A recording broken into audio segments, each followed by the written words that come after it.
వేమన పద్యరత్నాలలో భాగంగా మరొక రత్నం లాంటి పద్యాన్ని మీ ముందుకు తీసుకొని వస్తున్నాను.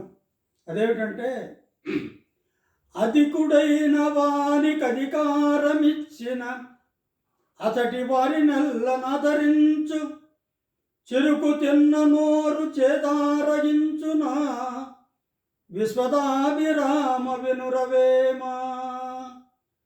గొప్పవానికి మనం అధికారం ఇస్తే అక్కడ ఉన్నటువంటి వారినందరినీ కూడా గొప్పవాడు ఆదరిస్తాడు.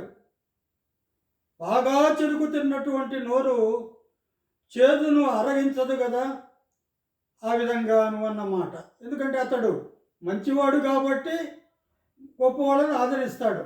అందువల్ల అది విశ్వదాభిరామ వినురవేమ. దీనినే మరొక విధంగా కూడా వేమన చెప్పాడు. ఏమని? అల్పబుద్ధివానికి అధికారమిచ్చిన దొడ్డవారి నెల్ల తొలగగొట్టు, చెరుకు తినడి కుక్క చెప్పు తినడి కుక్క చెరుకు తీ పెరుగునా విశ్వదాభిరామ వినురవేమాని. మరి ఆ రెండు పద్యాలు కూడా ఆయనవే.